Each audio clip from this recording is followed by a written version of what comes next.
gede. musim hujan tentunya antisipasi dilakukan Pak. Seperti apa Pak langkah-langkah dari Dinas Lingkungan Hidup? Ya, berbicara tentang antisipasi musim hujan tentu kami lebih bijak melihatnya sebelum musim hujan. Di bulan November, Desember kami melakukan kegiatan-kegiatan yang salah satunya sudah bersinergi dengan TNI, Polri, bahkan seluruh OPD yang ada di Pemkab Buleleng itu bersama-sama kita satu membersihkan sungai, got, drainase itu PU, semua bergerak. Kami tentu bersama pimpinan dalam hal ini PJ Bupati Buleleng melakukan kegiatan yang namanya Buleleng Kali Bersih atau Bulkasih. Yang kedua, setelah Desember kita melakukan kegiatan penanaman di hulu. Di hulu tentu dengan harapan bahwa atas tutupan lahan di Kabupaten Buleleng itu mengalami penurunan, degradasi. Maka kami hadir bersama TNI, Polri juga dan masyarakat untuk melakukan penanaman reboisasi, termasuk juga penghijauan. Ada di Ambengan, di Panji, di Sambangan, bahkan di Pancasari gitu ya, kita melaksanakan ini. Hal ini juga untuk meyakinkan bahwasannya di daerah hulu juga tidak menjadi masalah ketika nantinya hujan turun. Yang terakhir adalah bagaimana mengantisipasi di hilir. Ini kami juga melakukan giat bersama juga dengan OPD, TNI, Polri. Sinergi kami itu tidak akan pernah putus dengan seluruh stakeholder yang ada di level bawah, karena memang Pemkab Buleleng di mana bidang lingkungan hidup itu dikendalikan oleh DLH ini tidak bisa bekerja sendiri. Kami melakukan bersih-bersih pantai yang pada akhirnya nantinya ketika ada timbunan sampah kiriman dari laut, kami sudah siap siaga. Sama halnya dengan ketika kita berbicara sungai bersih, maka nantinya ketika ada kejadian-kejadian ini sudah siap kita mitigasi atas kedatangan hujan atau turunnya hujan itu sudah dilakukan bersama-sama, dan kami selaku koordinator pengendali atas lingkungan hidup di Kabupaten Buleleng tentu paham betul, memahami serta juga terus melakukan edukasi terhadap masyarakat agar jangan sampai timbunan-timbunan sampah atau masyarakat membuang sampah ini terus terjadi. Dan sampai hari ini kami sudah menangani sampah kurang lebih 150 ton per hari. Ini sampah residu yang dibawa ke TPA. Ini khusus yang ditangani oleh Dinas Lingkungan Hidup. Adapun total sampah yang ada sekarang di seluruh Kabupaten Buleleng 129 desa, 19 kelurahan ini mencapai kurang lebih 600 ton yang masuk ke TPA Bengkale. Tentu TPA Bengkale mengalami overload.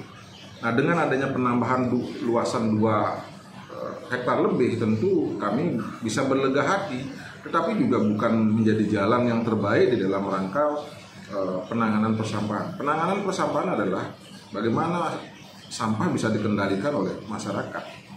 Sampah adalah masalah kita. Sampah adalah tanggung jawab kita. Maka tentu pemerintah di sini hanya sebagai fasilitator untuk mengendalikan sampah. Yang terpenting adalah bagaimana mengurangi sampah pada level keluarga, pada level rumah tangga, pada level fasilitas umum.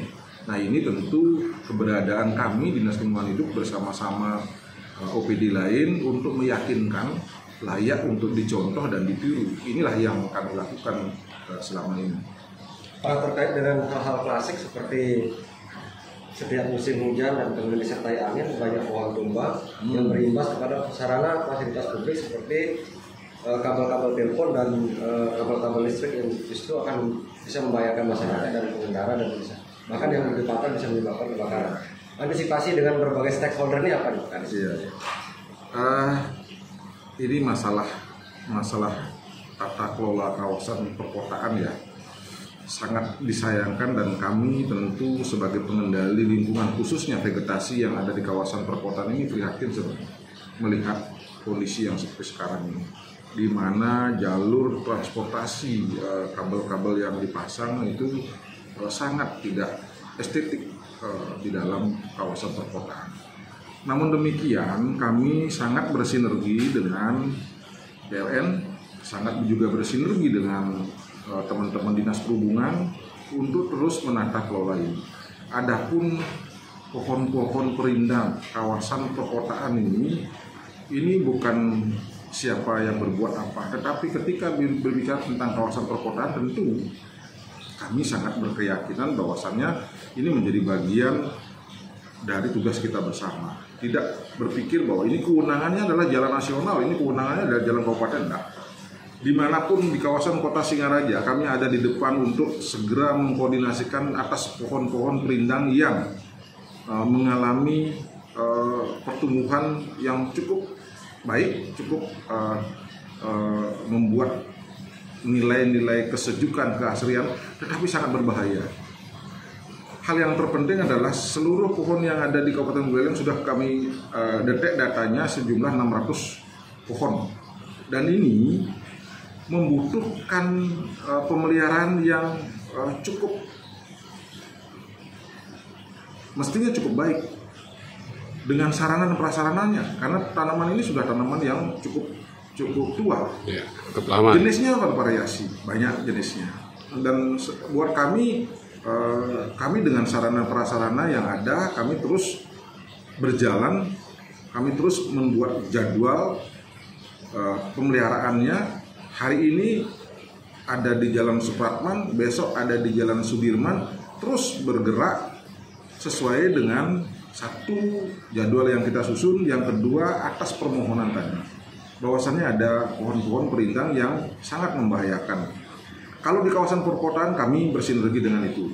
Tetapi kalau di kawasan atau jalan nasional Seririt Singaraja atau Singaraja Karangasem ada hal yang mungkin membuat atau membahayakan buat masyarakat, kami bersinergi dengan PLN.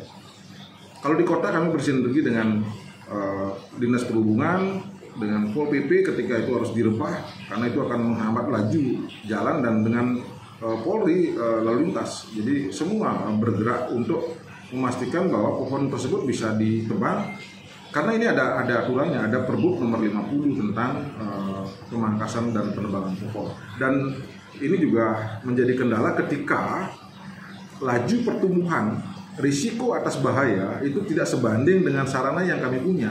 Kami punya personil 10 orang, 2 dump truck pengangkut sampahnya. Kami bukan motong langsung biarkan, jadi diangkut sampahnya, 1 alat pemangkas, jadi alat berat, semi alat berat yang menggunakan pemangkas naik, ya tidak harus manual naiknya, sehingga dengan keterbatasan itu tentu tidak bisa mencakup seluruh pohon yang ada di Kabupaten Buleleng. Tapi yakinlah bahwa kami sangat peduli atas hal tersebut, dan apabila ada pohon yang sangat berbahaya bahkan sampai tumbang, itu kami dengan BPBD, kalau tumbang BPBD, terus kalau masih dalam posisi tegak itu kami Dinas Lingkungan Hidup. Apabila tumbang segeralah lapor ke BPBD, dan BPBD cukup sigap untuk hal ini bersama-sama dengan kami. Contoh misalnya yang kemarin di Kalibubuk ada tumbang pohon, kami segera datang bersama BPBD. Saya kira ini sinergi yang cukup handal buat kami ada di lapangan, di stakeholder.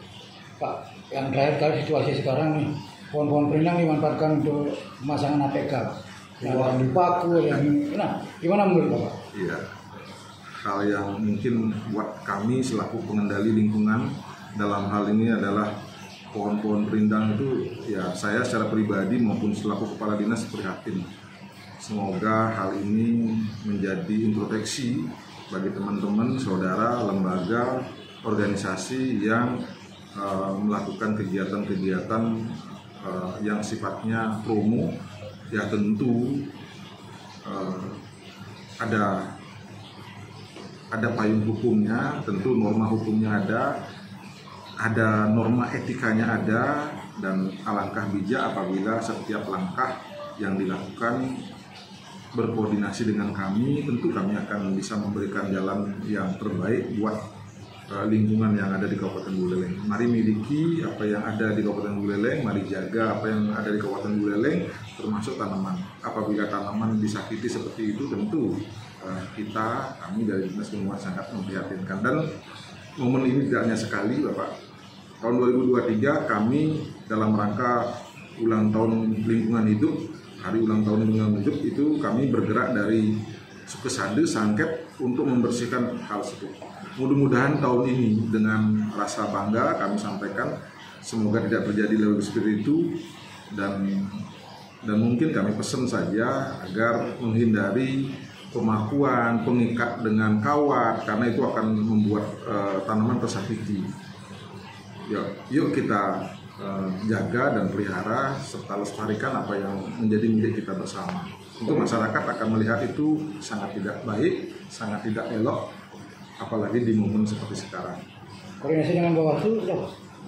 Saya kira hal ini sudah ada rapat-rapat terhadap apa yang menjadi boleh dan tidaknya. Dan kami sebenarnya hanya mengingatkan secara lisan. Tentu apabila tidak digubris kami akan menyampaikan secara tulisan, dan ini menjadi warning bersama. Terakhir Pak, imbauan masyarakat menjelang hujan ini Pak. Ya, saya kira sangat bijak rasanya apabila seluruh komponen masyarakat yang ada, termasuk individu maupun kelompok, untuk terus menjaga eksistensi lingkungan, khususnya sampah. Sampah ini semakin menjadi masalah ketika terus mengalami peningkatan penimbunan. Apabila itu ada di hulu, apalagi ada di sungai, di jalur-jalur memang mestinya jalan untuk air, untuk ke hilir.